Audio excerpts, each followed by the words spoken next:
it's going to be a message that I believe that will resonate with you as it did with me. And it's something that I want you to think about your goals and dreams. Think about the things that you've said that you want to do with your life. And I think that this conversation that I'm going to have with you now will help you to begin to move with a sense of urgency, become more purposeful in how you approach your life and how you use your time, because of the fact that time is the lifeblood of life, and what you do with the time that you have left on the planet. Dealing with the coronavirus has done something for me. It helped me to begin to face the reality even more so that I have an expiration date, and not in a morbid sense, because nobody's figured out how to get out of life alive. But I was in a conversation with Jerry, one of my business partners, and he said something that really grabbed me, and it kept me up last night. And he said, and I want you to write this down, the journey that I have traveled up to this point is longer than the journey that I have left. Listen, I don't know whether or not this is making any sense to you. If that makes any sense to you, what he said, the journey that I have traveled so far is longer than the journey that I have left. He said that. I'm 75. And so this journey that I've been on, all the things I've done, all the things I've seen, all the things that I experienced, all the things that I have learned, that journey is longer than the journey that I have left. And it was something that I don't know whether or not that hits you like it hit me. How much time do you have left? I don't know. And so therefore, when you look at your life in that context, at least for me, I'm looking at doing several things. And the reason I'm sharing this with you, I want to talk to people who are hungry to make an impact with their lives, who are hungry to make this year and all the years after the greatest time in your journey in this experience of life, the best you've ever had. That's who I want to talk to, because a lot of people don't know we're going to leave here. It's a part of the process. It's one of the seasons of life. And one of the seasons of life is enlightenment. One of the seasons of life is that you go through some stuff. One of the seasons of life is that you reach points in your life that you have some major breakthroughs.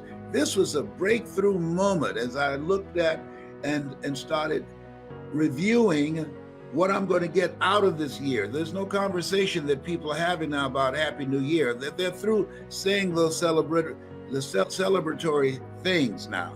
But when I'm looking at my life as a father, as a grandfather, and as a great grandfather, that what I do, how I approach my life, how I use my time, who I spend time with, who I will even get a telephone call from and speak to, that this is the time, and I want you to write this down, to share some points, because my goal is to finish strong. I want to finish strong. I don't want to just casually get to the end of life and, oh, well, that was a nice ride. No. My goal is to finish strong. There's some things that I want to get done in 21. And I'm looking for some people who feel the same way. But how many of you listening to me right now that you want to finish strong? See, here's what I know about this thing called life. It is so unpredictable. Unpredictable. And unlike any time that I've ever experienced in being on the planet, I've never been in a place where you are mindful of the very air that you breathe. There's two things you need in this thing called life that I know that's required.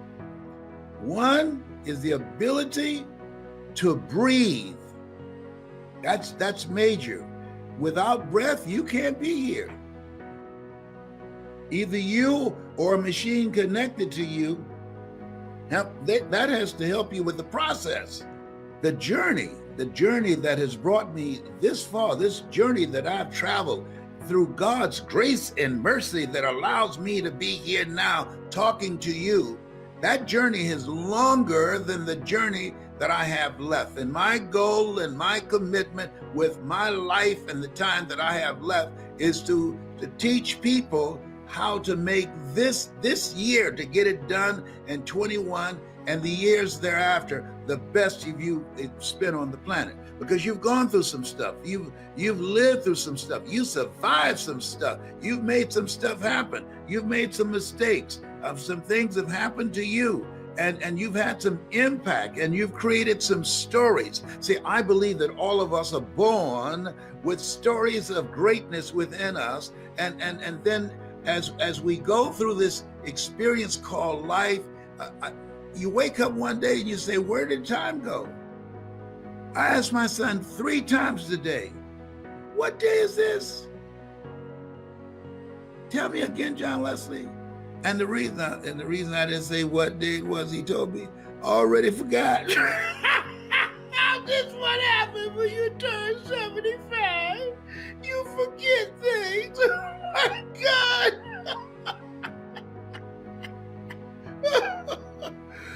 I used to ask my mother, Mama, why do y'all say, I thank the Lord for waking me up in my right mind this morning every Sunday? She said, don't worry, you live long enough, you'll find out. Okay, all right. Okay, all right. Let me collect myself. Okay, so I'm thinking about that, and so the question becomes, to me, what are you going to do now on this journey that you have? If the journey that you have left, the path and the place where you are now, and as you look ahead and you look back, I said the other day, I said, look back and thank God. Look around and praise God. Go within and seek God, and look ahead and allow God to order your steps. Follow His word. And so this journey that I'm on, and knowing that the distance ahead for me is shorter than the distance I have come thus far. I want you to write this down, please. Write this down. And that is, live with a sense of urgency. Live with a sense of urgency. And people that are living with a sense of urgency, they spend their time doing things, one, that's them. That's them. This, what I'm doing now, this is me. It's not work. I can give a speech. I've given a speech. I was sick to my stomach. I was hurting in my body, going through all kinds of challenges. But when it was time, I remember I was at this event, and my son Calvin was with me, and I'd been suffering from sciatica pain. And so he brought me in back of the stage, and there I was having challenges walking. But he brought me in a wheelchair because I couldn't stand up at that time because of the sciatica pain.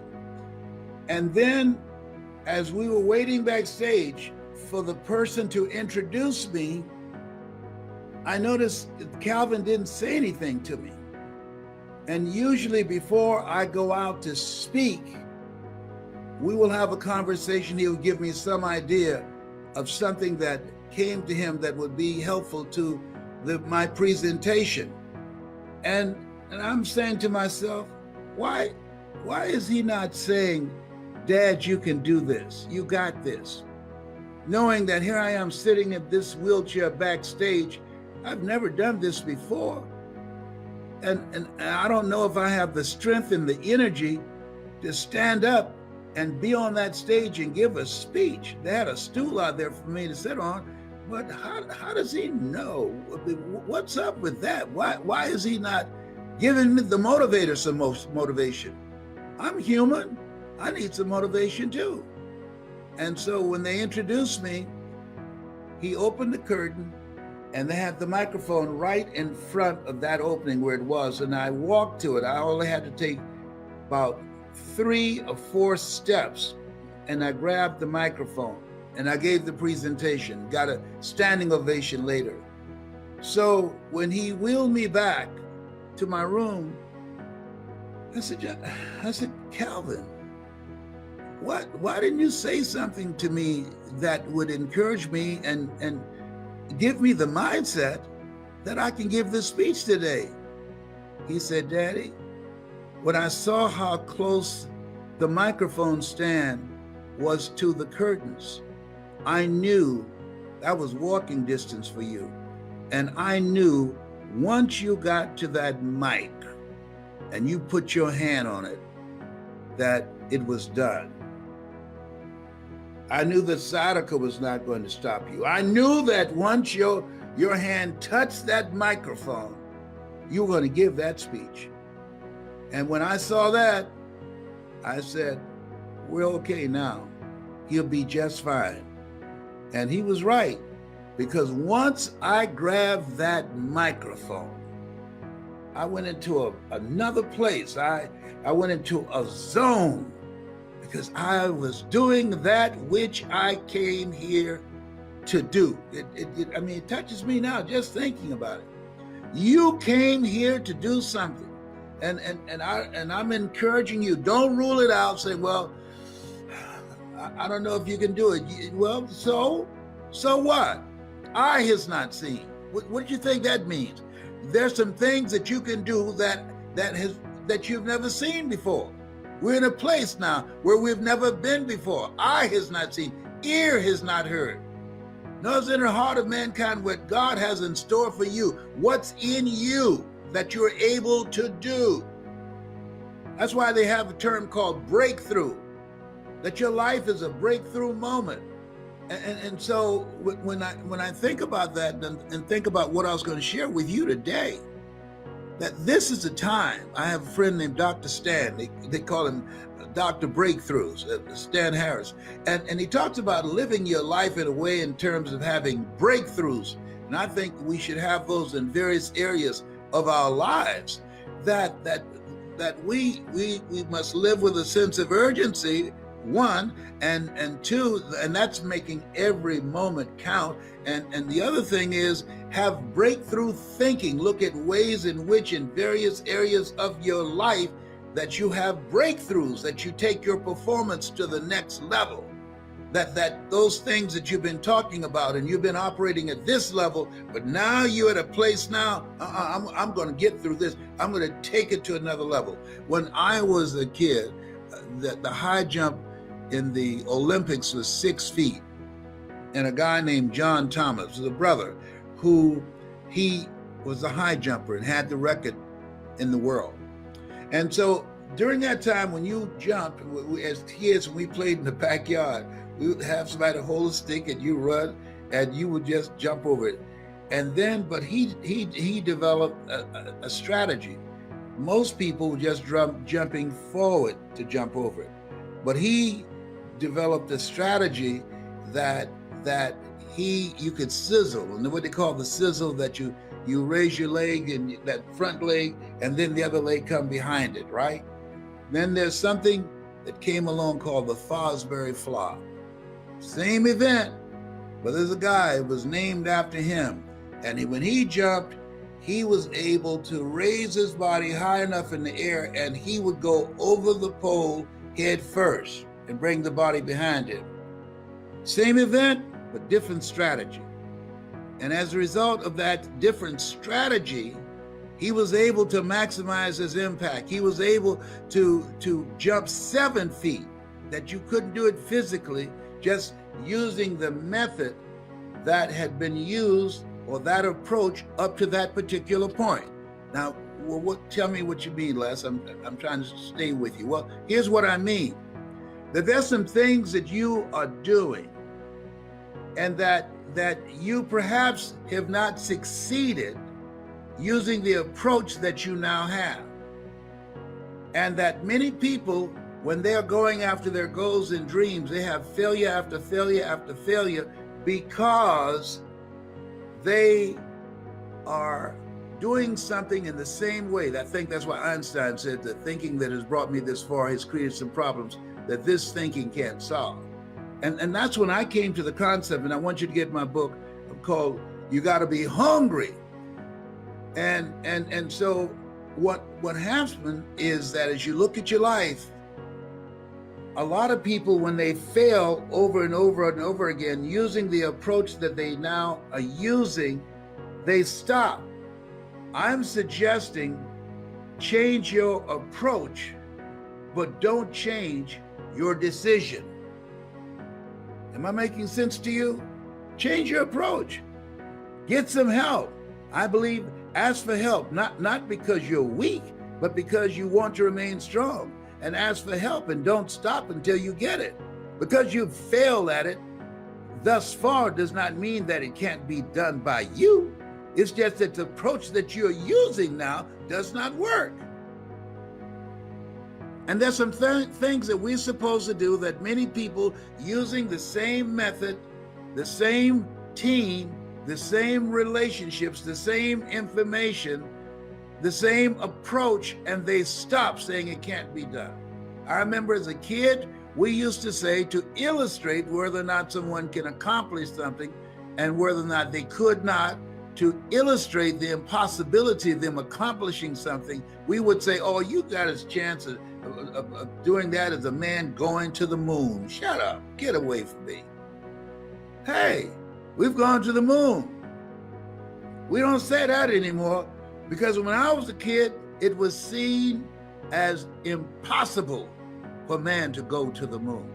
That's no longer a reality. The Wright brothers, when they were able to create a vehicle that was only up in the air for about 6 seconds, up to that point, the belief was for centuries, man couldn't fly.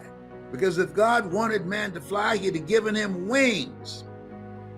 You will never fly. You're not a bird. Get used to it. You're not even a pigeon. Get used to it. Might be a pigeon in your thinking, but you cannot fly. That was the belief. But the Wright brothers, who came along, and their father was a minister, and that was his belief, they had breakthrough thinking, and they changed the approach on what it would take to transport our bodies in the air. You came here to do something.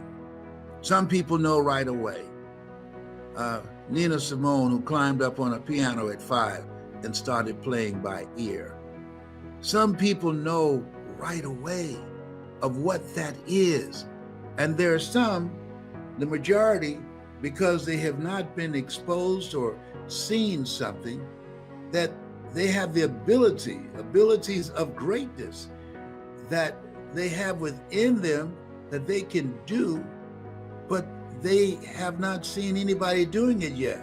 So they don't even try. That's why one of the most important things we can do for our children is expose them to things so that they can begin to see themselves in other people. When I was at Booker T. Washington High School, when I saw Mr. Leroy Washington, I was exposed to this man who said to me, young man, go in front of the room and work this problem out for me. Oh, sir, I can't do that. Why not? I'm not one of your students. Look at me. Yes, sir, go and do what I'm asking you to do anyhow. I can't, sir. And then the other students started laughing, saying, he's DT. He's got a twin brother, Wesley. Wesley is smart. He's DT. He asked, what's DT? He's the dumb twin. And I said, I am, sir. And he came from behind his desk and he looked at me. He said, don't you ever say that again. Someone's opinion of you does not have to become your reality. And so how people live their lives is a result of the story they believe about themselves. And because I was called the dumb twin, because when I was in the 5th grade, I was put back from the 5th grade to the 4th grade, and Mrs. Mary Ford Williams, who was the principal at Douglas Elementary School in Overtown in Miami, came in and said, please point out the kids that are causing all of the problems. And I was among those. They can't learn. We're going to put them in a special class by themselves. The kids called us the Dodos. I was in the Dodo ward. Bullying didn't just start. That's how they bullied us. We were in the Dodos ward. We ate together and we were in the class by ourselves. We only went with other kids to the cafeteria at eating time, at lunchtime, and physical education. Other than that, the Dodos were all in one room because the belief was we could not learn. We were dumb. And then this man spoke. Because now in your Dodo ward, they don't give you anything to do but entertain each other, and you color and you play and you clown around, because the belief was there ain't gonna be nothing. You talked about live your life like you want to leave your life, and I think it's so amazing. How should we be thinking about things like purpose? How should we think about purpose? One of the things that I think that people should do is to experiment with your life. There are things that we can do that we don't even know. But when you're in a culture where you have been socialized and domesticated to have a mindset of being employed, when in reality, we're made in the likeness and image of God, and we were created to have authority and dominion over everything on the face of the earth. So we weren't sent here and chosen out of 400 million sperm to be employed. We were deployed by God to come and push humanity forward and make it better than how we showed up.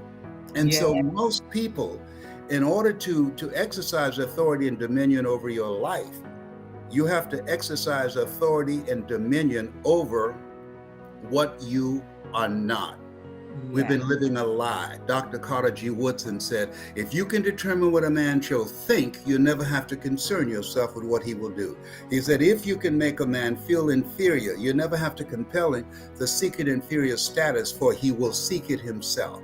And if you can make a man feel justly an outcast, never have to order him to go to the back door. He'll go without being told. And if there's no door, his very nature will demand one. So people coming out there will have an expanded vision of themselves beyond their culture and beyond their mental conditioning, and allow them to get out of their head, to step into their greatness and live out the words, greater is he that's in you than he that's in the world. That's fantastic. That's absolutely fantastic. Do you have any advice on someone who maybe doesn't have their why concrete today on what they're doing? You got to find out what's in their heart. My favorite book says, where your heart is, there your treasure is also. I was talking to a young man yesterday, and he said to me, when I asked him, I said, okay, you earned a lot of money. Yes. You made millions of dollars. What does the rest of your life look like? And he said, I don't know. I said, okay. What if you did know, stepping into your imagination? What would that look like? He said, I like to help people. I said, great. So let's work from there. Let's come up with a program that allows you to do that without interfering with what you're doing and earning money, because you enjoy that too. Yes. You know, Red Fox said money won't buy you happiness, but can make a hell of a down payment. You know, and so we're now working together to to help people in different areas of Africa to get clean water, things that we Beautiful. take for granted. Yes. And also, I'm a 29-year fourth stage cancer conqueror. That's right. So helping children who are struggling with cancer, as well as adults, to know that you're more powerful than cancer. Yeah. So he now is partnering with me, and so I encourage people who have not figured out their next step, align themselves with someone that's doing something that you feel good about, that you say, you know what, I think I'd like to help that out. That's not something I'm going to give some time to, Yes. but I can volunteer as well as make a financial contribution to help to improve the quality of some people. Horace Mann said we should be ashamed to die until we've made some major contribution to humankind. Yeah. And a lot of people, they decide when they make a lot of money to get all the trinkets, and that's just not me. I got a Mickey Mouse watch. Yes. You know, I have a Mickey Mouse underwear, but I'm not showing. You know, and I made some serious money. But to me, living a life of contribution, living a life that will outlive you, Yeah. making a mark, something that gives you a sense of fulfillment, something that when you think about it, that you will die a life of no regrets. I read this book called Live a Life of No Regrets, and they talked about these wealthy people who were about to die. And they did not ask about all the trinkets they had. They didn't ask whether or not they got an oil change on their brand new car, or how much money the company generated that particular day. They talked about relationships. Yeah. Talked about meaning. What is this thing called life all about? And so to me, I'm not a religious person. I see myself as a spiritual person. Yeah, I like that. Religious people are afraid of going to hell. Yes. Spiritual people have been there. Yeah. And hell to me is what you experience when you die and you meet the person that you were supposed to become, Yeah. and the work that you were supposed to do. It was part of your assignment, but you didn't take the time of self-discovery to find out what the greater work for you was. Yeah. Well, I love multiple things you said there. I love the live a life that will outlive you. And that hit me hard. I love what hell is for you when you die, and you know, I think it's increasingly harder to do that self-discovery work, or could be, right, with distractions of cell phone, social media, things like that.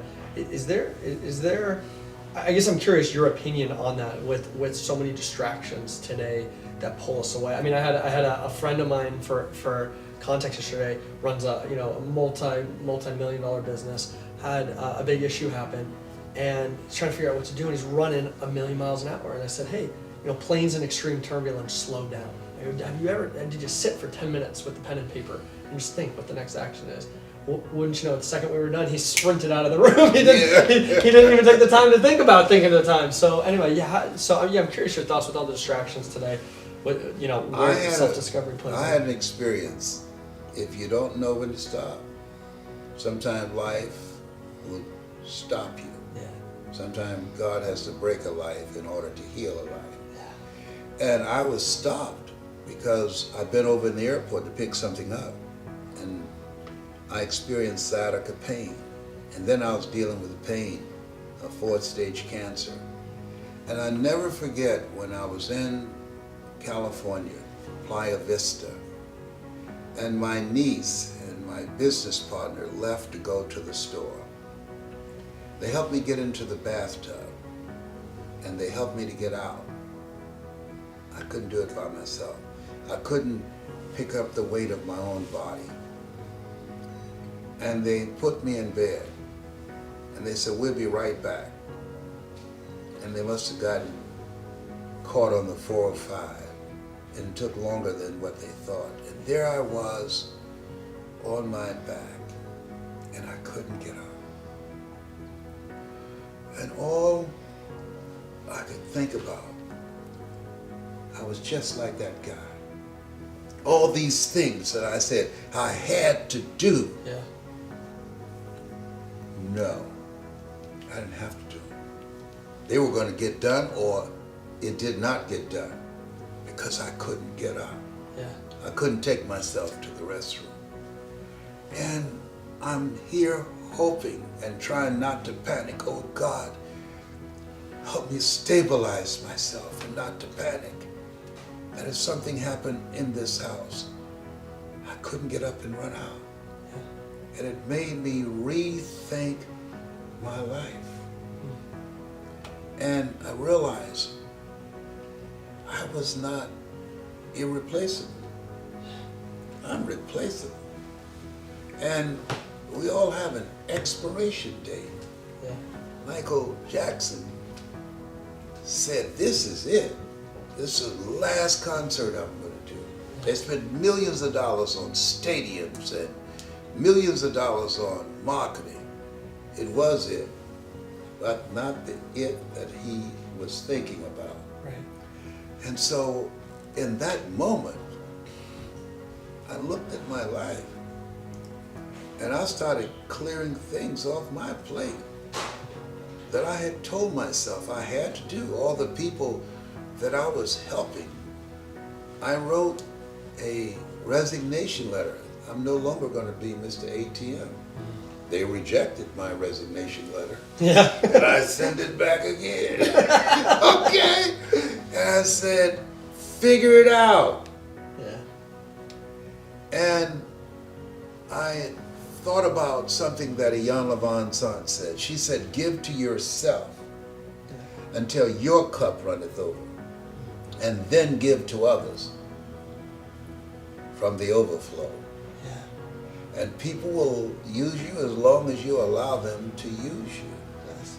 And so during this time that I'm on the bed and embarrassed because I can't get up and I might urinate on myself or soil the sheets, I realize you are replaceable. Yeah. Lord, when you help me to get my strength back, that I can stand up and walk without pain, I'm gonna be a different person. Yeah. You know, Marion White said in life, when you don't have enough courage and insight to know that you have outgrown a situation and it's time to move on in that level of enlightenment, life will move on you. Yeah. And so life moved on me. Yeah. And I honored it and I respected it. And now I ask myself, is this something I want to do? Right. Is this part of my agenda, or is this someone else's agenda Yeah. that I've decided to take on? Yeah.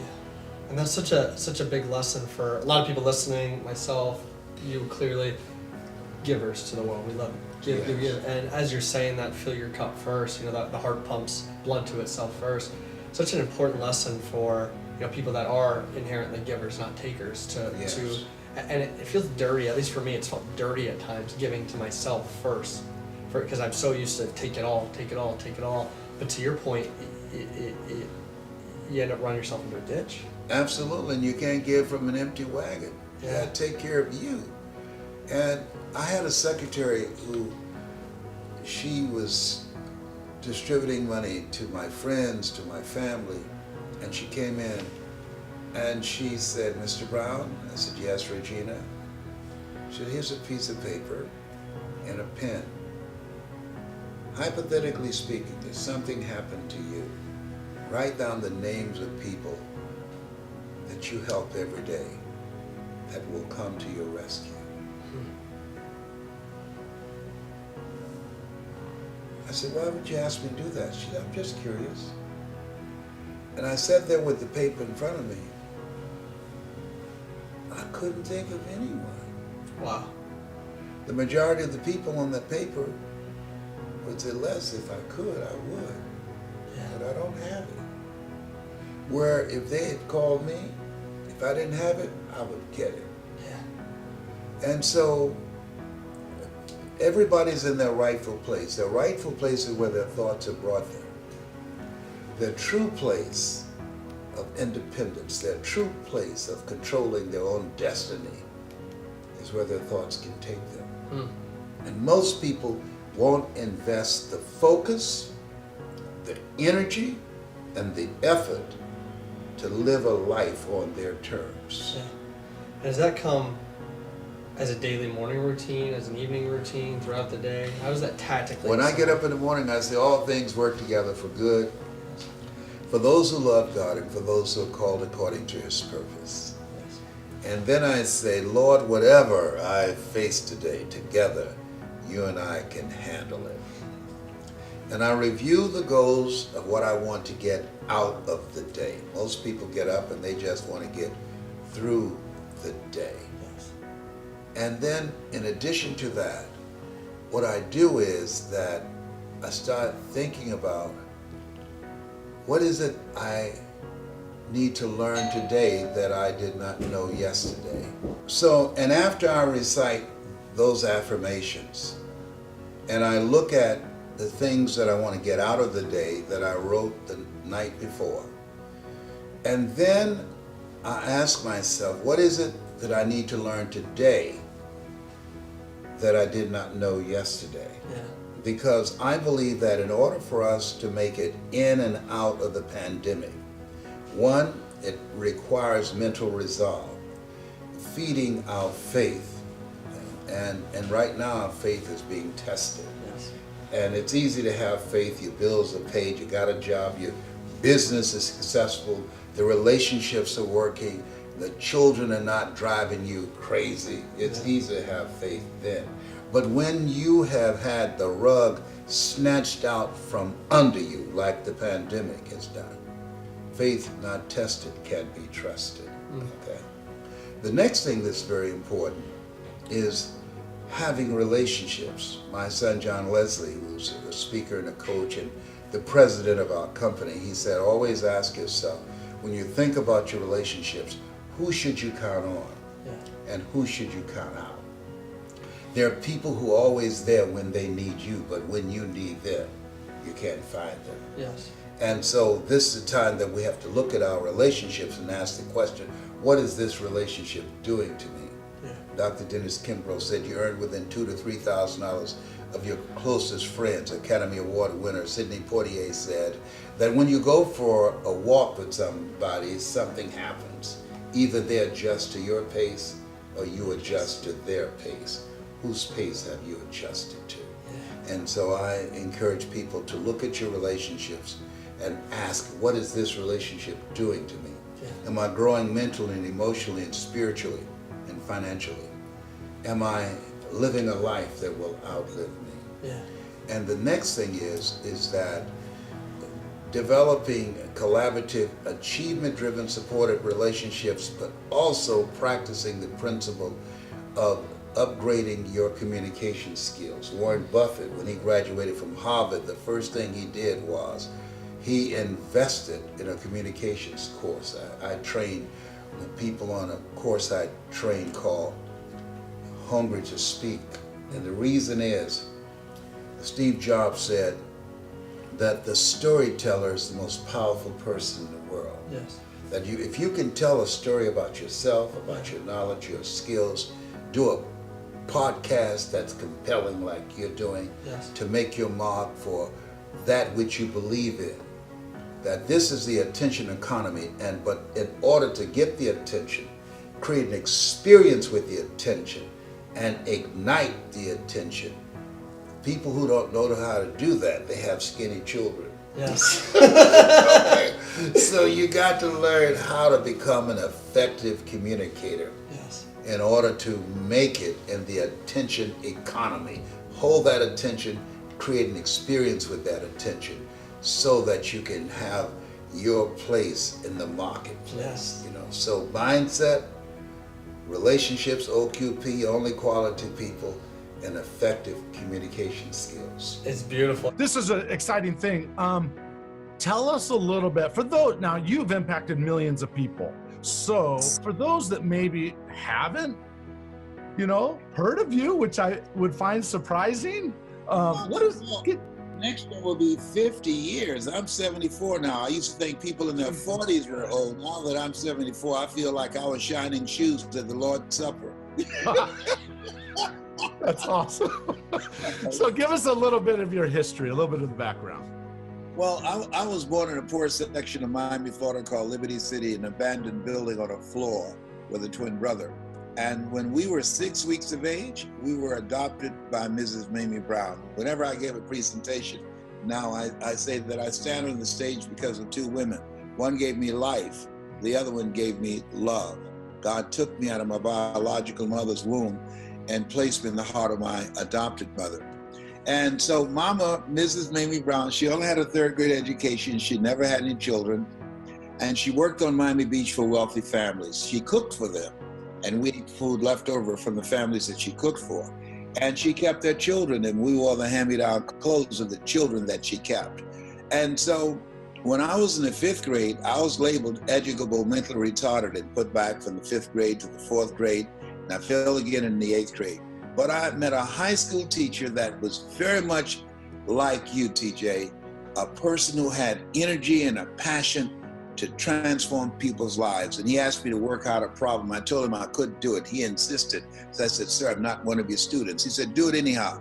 And the other students started laughing, saying, he's Leslie. He said, what do you mean? He's got a twin brother, Wesley.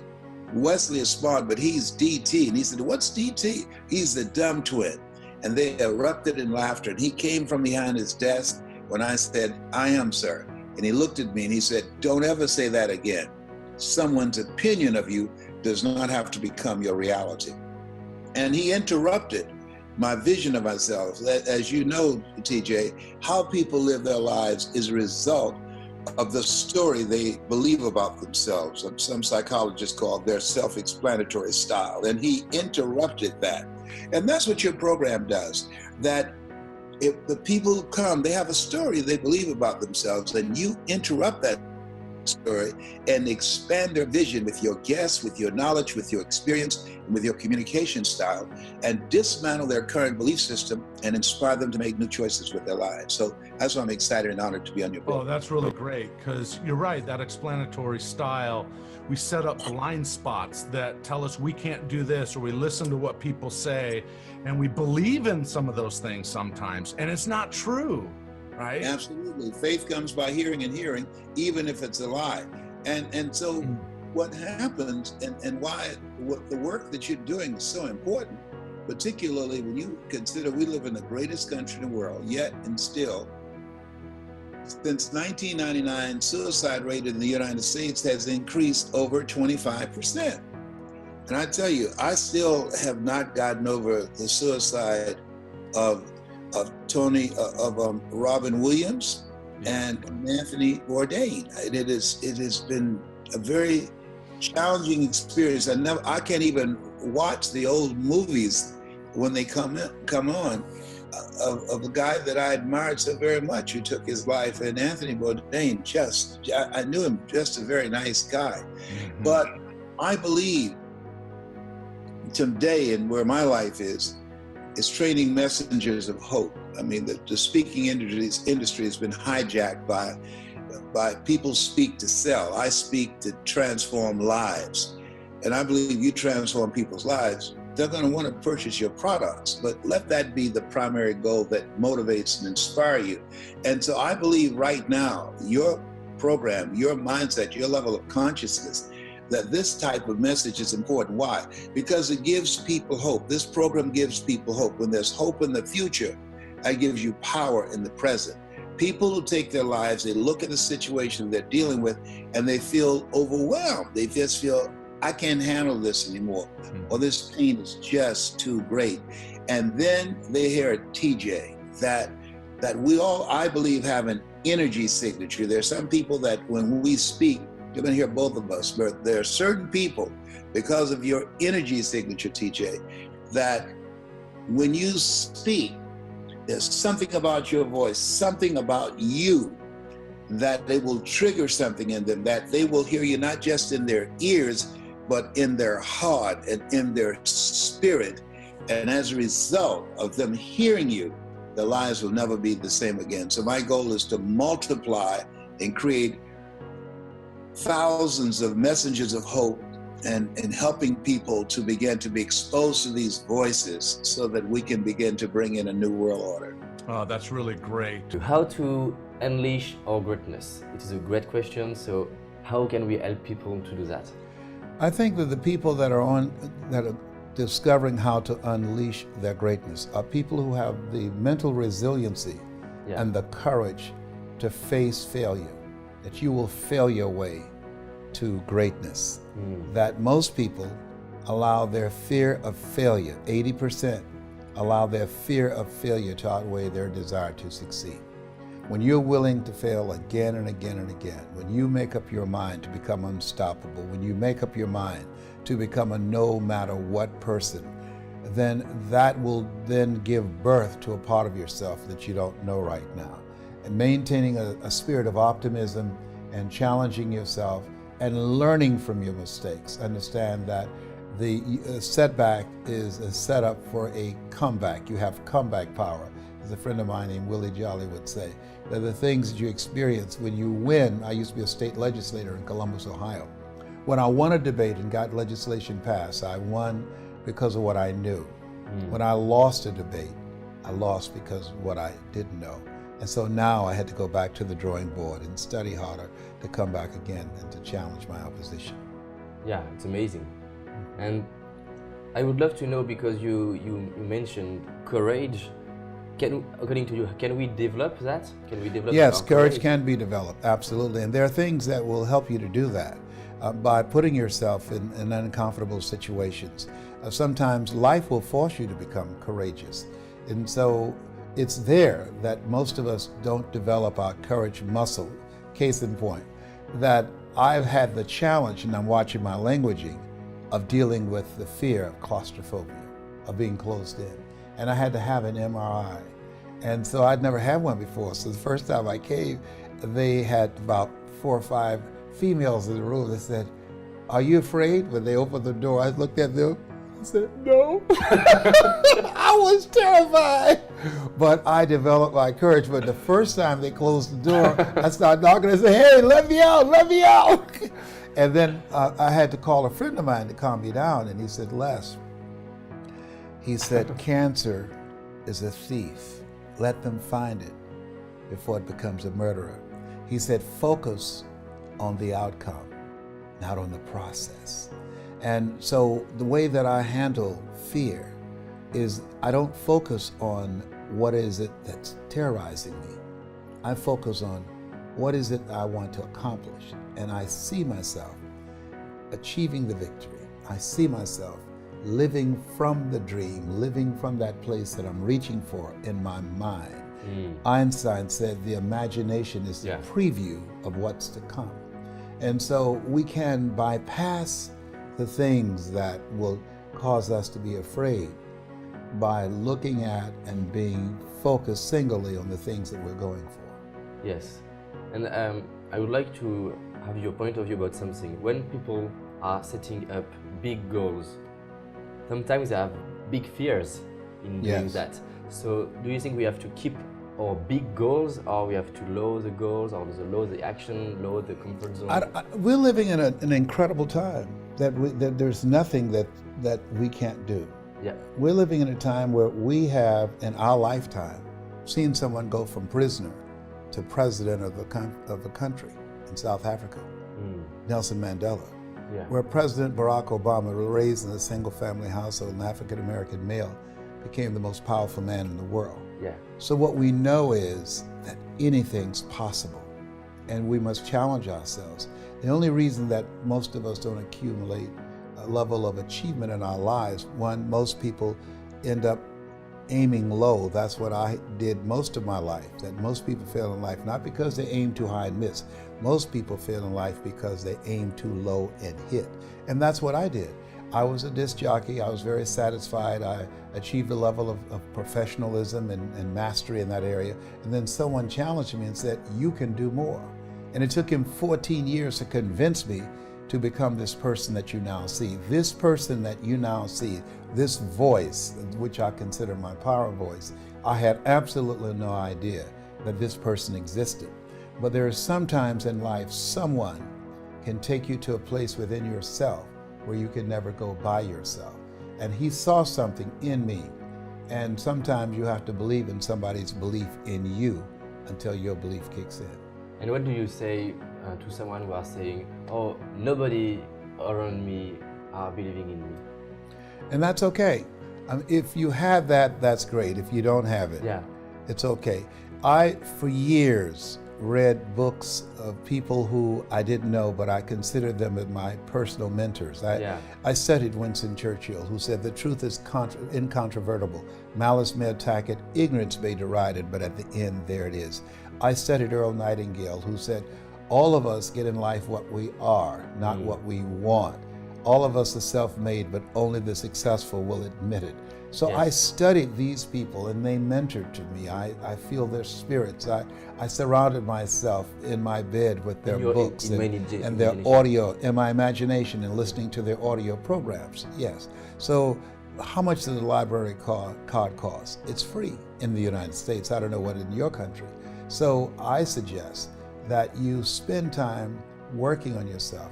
Study the high achievers. I did that to find out how did they get there. I studied the life of Frederick Douglass, who said we won't get everything that we fight for, but everything we get, it will be a fight. And so as you study these people and imagine yourself in their position, and in your mind's eye, say to yourself, as I did, if they can do it, I can do it. They put their pants on one leg at a time. They breathe air just as I do. And so I believe that what you focus on the longest becomes the strongest. What we think about, we bring about. When you train your mind to serve you Yes. by reading a minimum of 20 to 60 pages a day, listening to audio programs, writing goals down, reading them 3 times a day, you're literally creating a new mental blueprint and imagining and seeing yourself already living from the goal. You begin to do some things that most people look at it and see as magical. Yeah, great. And do you advise to read a lot of biography? Yes, I love to read the biographies of people because I wanted to know what is it that helped to develop their thinking, their character, their philosophy, their whole approach to life. What are the things they went through? What are the things that challenged them? What are some of the things that I can learn and glean from their life that will help me to get to that next level? It's very informative to look at the whole person as opposed to a slice of their lives. I want to make a difference for youth. Do you think it could be a powerful idea to help youth to read biography? It is very important that they read biographies. Yeah. I did that as a young person, absolutely, because I was I'm a twin, and so my twin brother was always held up in my face and I was taunted. I was called the DT, the dumb twin. And so I wanted to prove that I was not dumb. It just takes me longer to learn things than most people. And so I read the autobiography of Malcolm X, of Dr. Martin Luther King Jr., Winston Churchill, of people that I admired, of Paul Robeson. And by reading and studying their careers, it gave me some clues. Success leaves clues, and so it gave me some keys to things that would become a part of my life that would help me to become successful in the area that I had chosen. At the beginning of your journey, did you had beliefs that the fact that you are black could be a disadvantage at the beginning? At the beginning, I thought that would be a factor for me. My mentor said, Les, don't focus on your paint job. Focus on where you're going. Once again, Yeah.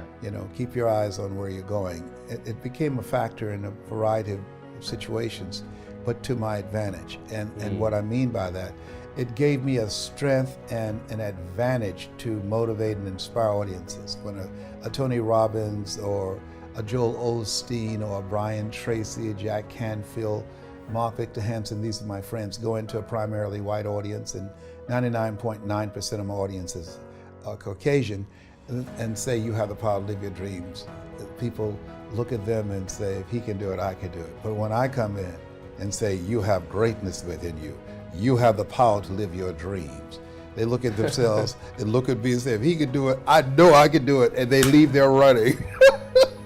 Yeah. So that's an advantage I have.